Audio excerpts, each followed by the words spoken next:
Honest J. Nowak. Oh yeah.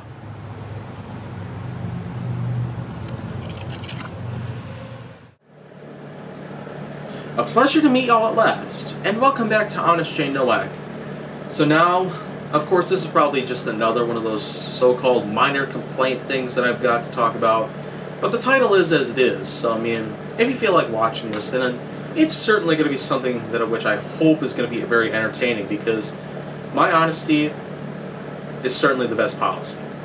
So what I've got today is that I'm basically just going to talk about lighters in a way. Basically, the differences between a small lighter or a large lighter. Now, I happen to have much more better experiences with a larger lighter simply because, one, it was the first ever type of lighter I ever got to use. And with the micro lighters, of course, the ones that are so small that you'll be able to hold it in your fingertip and the flame is so close to touching your skin. So, at least it doesn't really try to burn you whenever possible, but of course the fact that you're using your thumb to flick the gear that is supposed to ignite the flint inside the lighter and light it up with the fluid, while pressing down on the red button, that's supposed to eject the fluid, so this way when the flint is ignited and the fuel is in place, a flame would certainly pop up out of the hole where the flint is.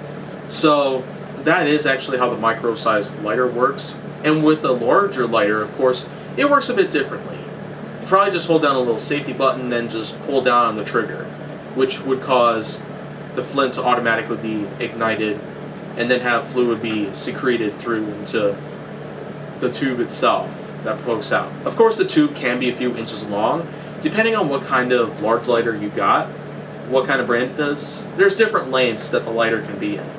Micro lighters, on the other hand, though, they seem to have a bit more of an issue with controlling themselves. Because half the time that I try to use a micro lighter, in terms of at least lighting up a fire somewhere, it certainly doesn't do too well, because it can be a bit intimidating to try to ignite simply by holding down on the gear, flicking it, and then trying to press the red button once you have the gear flicked. So this way, when the flint's ignited, the fuel can be secreted, and the flame can, well, start to, steadily hold its place. But no matter what I see a bit, I just don't really take into, whenever I have a micro lighter to use. Most of the time, whenever I try to use micro lighters and they don't happen to ignite, first time I end up flicking the gear, usually I try to keep going at it until the flame actually comes. There are some points where it does come up properly, but other times, not so much. And mainly another big thing about it is that, flicking the gear too many times could cause a little pain or soreness on your thumb if you hold on for too long.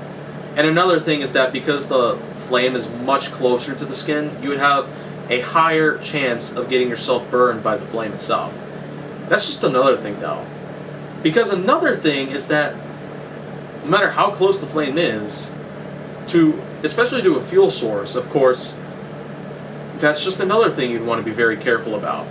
If you're not being careful at all, you'd probably get yourself into contact with the same fuel that the lighter itself is supposed to ignite.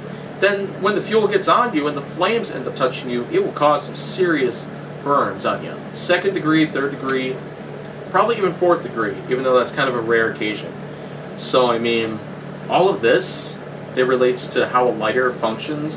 The micro-sized lighter, it's a bit more intimidating to try to use properly without having any accidents unfold, like getting yourself burned by the flame or getting your thumb sore by the gear. I feel like that many other people would start wanting to use some of the long lighters simply because they can automatically reignite themselves and secrete the fluid without having to do a multitask startup session to it.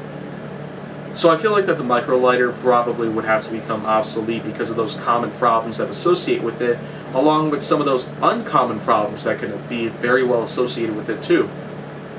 But I feel like that people have gotten used to micro-sized lighters, and I myself have also gotten used to them, simply by just using them over and over and over again until I have the hang of it.